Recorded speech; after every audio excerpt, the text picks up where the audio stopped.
Hello everyone, welcome to nature with education. तो आज हम पढ़ेंगे पीएनसी पेपर 1 का अगला टॉपिक जो है हमारा 10 बेसिक प्रिंसिपल्स ऑफ नेचुरोपैथी। मतलब जो हमारा नेचुरोपैथी मेडिसिन सिस्टम है वो कौन से बेसिक प्रिंसिपल्स पे वर्क करता है। तो इसमें फर्स्ट है हमारा बॉडी हील्स इटसेल्फ। जो हमारी बॉडी होती है वो किसी भी डिजीज को खुद से क्योर करने के लिए केपेबल होती है। सेकंड है main cause of disease is innervation. Innervation का मतलब होता है दुर्बलता या फिर वीकनेस। तो जब हमारी बॉडी क्या होती है, वीक होती है, तो उसकी वजह से क्या होता है, डिजीज कॉज होते हैं। और डिजीज होने का जो मेन कॉज होता है, मेन रीजन होता है, वो होता है इनर्वेशन। थर्ड है हमारा deposition of metabolic and products in the body is disease. मतलब कि जो भी डिपोजिशन मेटाबॉलिक एंड प्रोडक्ट होंगे या फिर जो भी फॉरेन मैटर्स होंगे जो हमारी बॉडी में क्या होंगे, स्टोर्ड होंगे, तो वो क्या करेंगे, डिजीज कॉज करते हैं।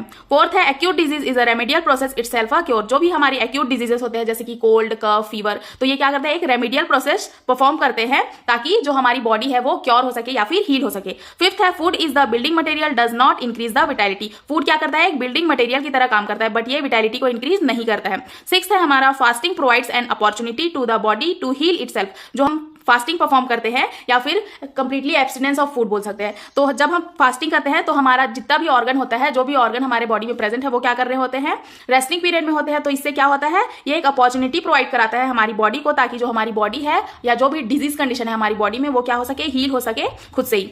सेवेंथ है germs do not cause disease but are found in disease condition. जो जर्म्स होते हैं वो डिजीज कॉज नहीं करते हैं बट डिजीज कंडीशन में प्रेजेंट होते हैं। एट्थ है हमारा एक्सरसाइज और physical activity keeps the balance between nutrition and drainage. जो हम एक्सरसाइज या फिजिकल एक्टिविटी परफॉर्म करते हैं वो क्या करता है, न्यूट्रिशन एंड ड्रेनेज के बीच में एक बैलेंस क्रिएट करता है। नाइन्थ है हमारा external treatment whether natural, allopathy, homeopathy और Ayurveda gives only relief not cure. Natural treatment यानी कि नेचुरोपैथी ट्रीटमेंट। तो जितने भी नेचुरो एक्सटर्नली ट्रीटमेंट करते हैं जैसे कि एलोपैथी हो गया, होम्योपैथी हो गया, आयुर्वेदिक हो गया, ये क्या करता है, सिर्फ रिलीफ प्रोवाइड करता है बट डिजीज को क्योर नहीं करता है।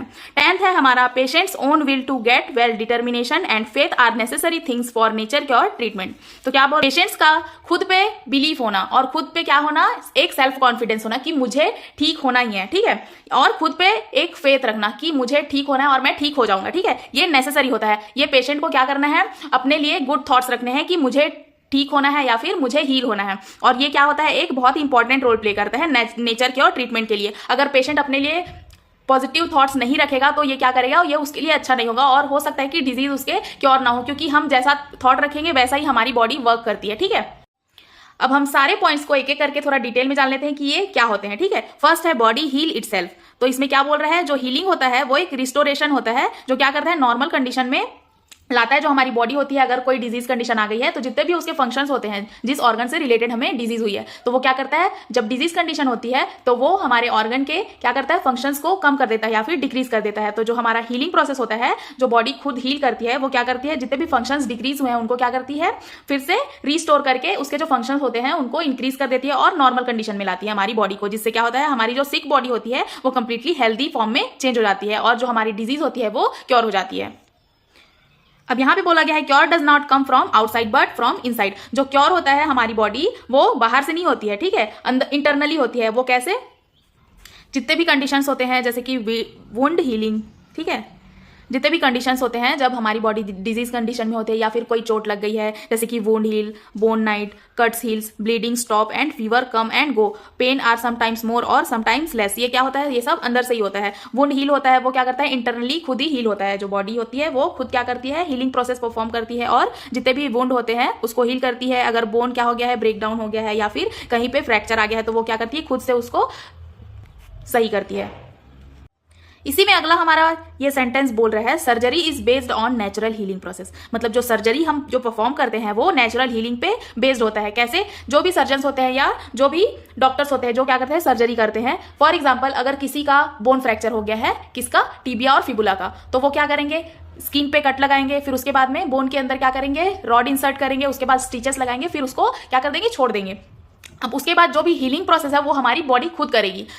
जो बोन ब्रेक डाउन हुआ है उसको वापस से हील करने का काम हमारी बॉडी खुद करेगी, ठीक है। और जो भी चोट लगा है, जो भी कट लगे हैं, उसको वापस से बॉडी क्या करेगी, खुद से हील करेगी। और जो भी बोन का जो फंक्शन है, ठीक है, जो डिक्रीज हो गया या फिर डिसफंक्शन हो गया, उसको वापस से रिस्टोर करेगा और उसकी जो फंक्शन है उसको इंक्रीज कर देगा, ठीक है। इसमें जो भी सर्जरी हुई है तो सर्जरी करने का काम सिर्फ सर्जन का है, ठीक है। अब उसके बाद में वुंड के हीलिंग का जो प्रोसेस है वो हमारी बॉडी खुद करती है। इसमें किसी भी सर्जन का क्या होता है, कोई भी हेल्प नहीं करता है, ठीक है, ना ही वो किसी हीलिंग मैकेनिज्म को इन्फ्लुएंस करते हैं।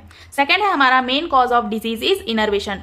अब इसका मतलब क्या होता है, जो इनर्वेशन है, इनर्वेशन का मतलब है वीकनेस या फिर दुर्बलता। हमारी बॉडी में कोई भी पार्ट, कोई भी ऑर्गन क्या है, वीक है, तो क्या होगा, डिजीज कॉज होने के चांसेस बढ़ जाते हैं। फॉर एग्जांपल जैसे कि हमारा नर्वस सिस्टम है, जो हमारे ब्रेन में होता है, ठीक है, spinal cord, motor and sensory nervous system, इसमें क्या होता है, अगर फटीगनेस आ गई है या फिर वीकनेस आ गई है, उसकी वजह से क्या होते हैं, डिजीज कॉज होते हैं, और इसी को हम बोलते हैं इनर्वेशन। ठीक है, अगर हमारे बॉडी में न्यूरेस्थीनिया या फिर नर्व वीकनेस या फिर नर्वस ब्रेकडाउन या फिर डिप्रेशन या नर्वस डिसेबिलिटी हो गई है, तो क्या होगा, डिजीज कॉज होने के चांसेस बढ़ जाते हैं।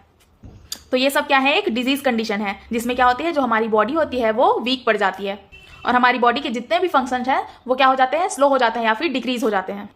अब कॉजेस ऑफ इनर्वेशन देख लेते हैं, मतलब हमारी बॉडी वीक क्यों होती है, उसके कौन कौन से कारण होते हैं। मेंटल एंड साइकोलॉजिकल कॉजेस, मतलब कि अगर हम मेंटली क्या होंगे, वीक रहेंगे, ठीक है, साइकोलॉजिकली मतलब कि हम वीक रहेंगे, उसके वजह से क्या हो सकते हैं, डिजीज होने के चांसेस हो सकते हैं। Sensory access, sight, hearing, smell and taste and touch, हमारे जो सेंसेस हैं अगर वो वीक हो गए हैं किसी वजह से, तो क्या होंगे, डिजीज होने के चांसेस बढ़ जाएंगे। ठीक है, पॉइजनस हैबिट्स, अगर हम कोई पॉइजन कंज्यूम कर रहे हैं डेली बेसिस पे, तो क्या होगा, डिजीज कॉज हो जाएगा। लैक ऑफ एक्सरसाइज, अगर हम डेली फिजिकल एक्टिविटी या एक्सरसाइज नहीं कर रहे हैं, उसकी वजह से डिजीज होने के चांसेस बढ़ जाते हैं। बॉटल्ड ड्रिंक्स, मतलब कि जो भी आजकल प्रोसेस्ड फूड और जितने भी पैक्ड जूसेस आते हैं वो ज्यादा कंज्यूम करने से क्या होते हैं, डिजीज होने के चांसेस बढ़ जाते हैं। नेक्स्ट है हमारा lack of rest and sleep, अगर हम बहुत ज्यादा वर्क करेंगे या कोई भी हार्ड वर्क कर रहे हैं और रेस्ट नहीं ले रहे हैं प्रॉपर और स्लीप नहीं ले रहे हैं, तो क्या होगा, हमारी बॉडी क्या होगी, वीक हो जाएगी और डिजीज होने के चांसेस बढ़ जाएंगे। थर्ड है हमारा deposition of metabolic and products in the body is disease, मतलब कि जितने भी वेस्ट मटेरियल होते हैं जो हमारी बॉडी में एक्यूमुलेट या स्टोर्ड फॉर्म में होते हैं, वो क्या करते हैं, डिजीज कॉज करते हैं। क्यों और कब, जब बॉडी क्या हो जाती है, फेल हो जाती है वेस्ट मटेरियल को एलिमिनेट करने में। तो जितने भी वेस्ट प्रोडक्ट होते हैं, टॉक्सिन्स होते हैं, इनडाइजेस्टेड फूड होते हैं, वो क्या हो जाते हैं, स्टोर्ड हो जाते हैं और फिर डिजीज कॉज करते हैं। और ये स्टोर्ड होकर क्या करते हैं, इन्फ्लामेशन, पेन और ऑर्गन डिस्फंक्शन क्रिएट करते हैं, फिर इससे डिजीज क्रिएट होती है और क्या हो जाती है, हमारी बॉडी वीक पड़ जाती है। और इसको हमारे नेचुरोपैथी में कैसे क्योर किया जाता है, सारे जो जितने भी एक्यूमुलेटेड फॉरेन मटेरियल होते हैं उनको रिमूव करने के लिए क्या किया जाता है, क्लींजिंग के लिए बहुत सारी थेरेपीज होते हैं, जैसे कि फास्टिंग, हाइड्रोथेरेपी और हर्बल रेमेडीज दी जाती है, जिसके थ्रू जितने भी डिपोजिट मेटाबॉलिक एंड प्रोडक्ट होते हैं उनको बॉडी से एलिमिनेट किया जाता है या फिर एक्सक्रीट आउट किया जाता है। फोर्थ पॉइंट है acute disease is a remedial process itself a cure, मतलब कि जितने भी एक्यूट डिजीजेस होते हैं, कोल्ड, कफ, फीवर, डायरिया या फिर इन्फ्लामेशन, ये क्या होते हैं, एक्यूट डिजीज के सिम्टम्स होते हैं। ये क्यों होते हैं, जो हमारी बॉडी होती है अगर कोई भी डिफेंस मैकेनिज्म शो करती है, तो क्या होता है, ये सारे कंडीशंस होते हैं जब हमारी बॉडी पे कोई भी जर्म्स या फिर कोई भी फॉरेन मैटर अटैक करता है जो हमारी बॉडी के लिए हार्मफुल होता है, तो बॉडी क्या करती है, एक डिफेंस मैकेनिज्म शो करती है और ये सारे कंडीशंस क्रिएट करती है जिससे हमारी बॉडी क्या हो सके, खुद को प्रोटेक्ट कर सके। बहुत लोग होते हैं जब हमारी ये सब कंडीशंस होते हैं, जैसे कि कोल्ड, कफ, फीवर, डायरिया, ये सारी कंडीशंस होते ही क्या करते हैं, तुरंत मेडिसिन ले लेते हैं और ये सारे सिम्टम्स को सप्रेस कर देते हैं मेडिसिन लेके। तो ये नहीं करना चाहिए। क्यों, क्योंकि जो बॉडी है वो एक डिफेंस मैकेनिज्म शो कर रही होती है उस टाइम पे, जिससे क्या होता है, ये सप्रेस हो जाता है और जितने भी हमारे टॉक्सिन्स मटेरियल होते हैं जो हमारी बॉडी में स्टोर्ड हो गए हैं वो निकल नहीं पाते हैं बाहर। ठीक है, तो जब बॉडी अपनी एक हीलिंग मैकेनिज्म शो कर रही हो, ठीक है, तो उसको सप्रेस नहीं करना चाहिए। उसके बाद में क्या हो, तो जो लोग छोटी छोटी चीजों के लिए मेडिसिन ले लेते हैं और जितने भी सिम्टम्स हैं उसको सप्रेस कर देते हैं, तो उनको ये नहीं करना चाहिए, क्योंकि ये एक पार्ट होता है हीलिंग प्रोसेस का, जो क्या करता है, प्रॉपर रेस्ट और हाइड्रेशन लेने से, प्रॉपर केयर करने से वापस जो हमारी बॉडी है वो कंप्लीट रिकवर हो जाती है और जो भी डिजीज होती है वो क्या हो जाती है, क्योर हो जाती है।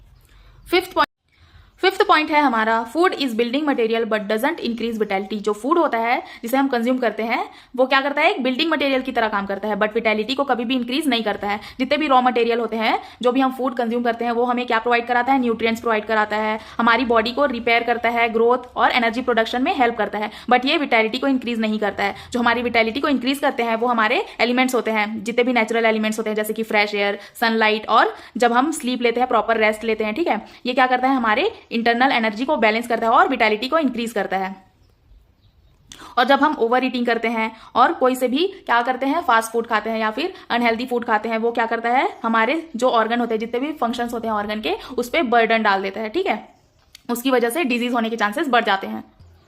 सिक्स्थ पॉइंट है, fasting provides an opportunity to the body to heal itself. जब हम फास्टिंग कर रहे होते हैं या फिर जब हमारी बॉडी कंप्लीटली फास्टिंग पीरियड में होती है, तो क्या करती है, ये बॉडी को एक अपॉर्चुनिटी प्रोवाइड कराती है जिससे हमारी बॉडी खुद ही क्या कर सके, हील हो सके। ठीक है, जब हम फास्टिंग करते हैं तब हमारा डाइजेस्टिव सिस्टम क्या होता है, एक रेस्टिंग पीरियड में होता है, उस टाइम पे उसको क्या होता है, ब्रेक मिला होता है। तो ये क्या करता है, जितनी भी एनर्जी होती है जो उसको डाइजेशन करने में क्या करता है, खर्च करता है, ठीक है, वो क्या करेगा, अपने फंक्शंस को इंप्रूव करने में लगाएगा, जो उसकी एनर्जी होगी।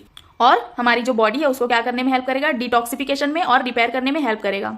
और जब भी हमारी बॉडी फास्टिंग पीरियड में होती है तो हमारे जितने भी ऑर्गन्स हैं उन सबके फंक्शंस को क्या करती है, इंक्रीज करती है। हमारी बॉडी जितने भी फंक्शंस है उसको इंक्रीज करने में हेल्प करती है और बॉडी को रीस्टोर करती है, और जितने भी टॉक्सिन्स हमारी बॉडी में होते हैं उसको बॉडी से एलिमिनेट करने में हेल्प करती है। 7th पॉइंट है germs do not cause disease but are found in disease condition. जो जर्म्स होते हैं वो डिजीज कॉज नहीं करते हैं क्योंकि वो एवरीवेयर प्रेजेंट होते हैं, पूरे इन्वायरमेंट में प्रेजेंट होते हैं, ठीक है। तो वो क्या करते हैं, डिजीज कॉज नहीं करते हैं, बट डिजीज कंडीशन में प्रेजेंट होते हैं। कब, जब हमारी बॉडी बहुत ज्यादा वीक हो जाती है और उन जर्म्स के अगेंस्ट फाइट नहीं कर पाती है, तब वो क्या करते हैं, डिजीज कॉज करते हैं। तो जब हमारी बॉडी वीक नहीं होगी, स्ट्रांग होगी, और हमारा जो इम्यून पावर होगा, इम्यूनिटी सिस्टम होगा, वो क्या होगा, स्ट्रांग होगा, तो वो क्या करेगा, जर्म्स के अगेंस्ट फाइट करेगा और जितने भी हमारे इंटरनल इन्वायरमेंट है उसको क्या करेगा, इन्फेक्शन से फाइट करके प्रिवेंट करेगा और हमारे डिजीज कंडीशन को क्योर करने में हेल्प करेगा। 8th पॉइंट है हमारा एक्सरसाइज और physical activity keeps the balance between nutrition and drainage. जो हमारा न्यूट्रिशन और ड्रेनेज है उसके बीच में क्या करता है, बैलेंस क्रिएट करता है, जो भी हम फिजिकल एक्टिविटी या फिर एक्सरसाइज परफॉर्म करते हैं वो सब। 8th है हमारा एक्सरसाइज और physical activity keeps the balance between nutrition and drainage. जो भी हम एक्सरसाइज या फिजिकल एक्टिविटी करते हैं वो क्या करता है, न्यूट्रिशन एंड ड्रेनेज के बीच में एक बैलेंस क्रिएट करता है। जो एक्सरसाइज और फिजिकल एक्टिविटी हम परफॉर्म करते हैं वो क्या करता है, बॉडी को एक न्यूट्रिशन और वेस्ट मटेरियल के एलिमिनेशन के बीच में एक इक्विलिब्रियम क्रिएट करता है, जिससे क्या होता है, जो हमारी बॉडी है उसके फंक्शंस हैं वो इंप्रूव हो जाते हैं, हमारा जो ब्लड सर्कुलेशन होता है वो इंक्रीज हो जाता है, और जो डाइजेशन का प्रोसेस होता है वो क्या हो जाता है, इनहेंस हो जाता है। मतलब कंप्लीटली ओवरऑल देखा जाए तो हमारी जो बॉडी है उसके सारे मैकेनिज्म और सारे फंक्शंस इंप्रूव हो जाते हैं, किससे, एक्सरसाइज या फिर फिजिकल एक्टिविटी परफॉर्म करने की वजह से। 9 पॉइंट है हमारा external treatment whether natural, allopathic, homeopathic और Ayurvedic gives only relief not cure. जितने भी ट्रीटमेंट मैकेनिज्म होते हैं, चाहे वो नेचुरोपैथी हो, एलोपैथी हो या फिर होम्योपैथी हो या फिर आयुर्वेदिक मेडिसिन सिस्टम हो, जितने भी ट्रीटमेंट्स होते हैं वो क्या करते हैं, रिलीफ प्रोवाइड करते हैं, क्योर नहीं करते हैं। जब तक हम क्या करेंगे, इंटरनली खुद को एक मेंटल सेटिस्फैक्शन या फिर खुद में एक सेल्फ कॉन्फिडेंस नहीं लाएंगे, तब तक जो भी ट्रीटमेंट होगा वो क्या करेगा, हमें क्योर करने में हेल्प नहीं करेगा। The great treatment is the education और advice which makes the mind peaceful and quiet. सबसे ज्यादा बड़ा और मेन रोल प्ले करता है वो क्या होता है, एजुकेशन। अगर हम खुद पे एक पॉजिटिव थॉट रखेंगे कि हम ठीक हो जाएंगे, ठीक है, तभी हम क्या हो सकते हैं, क्योर हो सकते हैं या कोई भी डिजीज से हील हो सकते हैं। जब हमारा माइंड पीसफुल होगा, क्वाइट होगा और हम क्या करेंगे, शांत रहेंगे, तब क्या होगा, जो भी डिजीज होगी वो क्योर होगा। हम 10th point is patient's own will to get well, determination and faith are necessary things for nature cure treatment. A positive mindset, strong determination and trust in the healing process are crucial for recovery. Nature cure emphasize the activity involvement of the patient in their healing journey. The willingness to adopt a healthy lifestyle, remain patient and believe in the body's ability to heal can satisfy enhance the effectiveness of treatment. मतलब कि जो भी patient होगा उसका positive mindset क्या करेगा, positive mindset और trust ही क्या करेगा, हीलिंग प्रोसेस को इंक्रीज करेगा और एक क्रूशियल रोल प्ले करेगा किसमें, बॉडी के रिकवरी में। जब वो अपना थॉट प्रोसेस पॉजिटिव रखेगा और खुद का जो विल पावर रहेगा उसको इंप्रूव करेगा, ठीक है, और तो उसकी जो हीलिंग जर्नी होगी वो क्या हो जाएगी, ईजी हो जाएगी, जिससे वो क्या कर सकेगा, जल्दी से ही हेल्दी लाइफस्टाइल, और हेल्दी लाइफस्टाइल को फॉलो करके वो क्या कर सकता है, जल्दी से ही अपने जो डिजीज है उसको हील कर सकता है, क्योर कर सकता है और अपने बॉडी को नॉर्मल रख सकता है और अपनी बॉडी को रिकवर कर सकता है।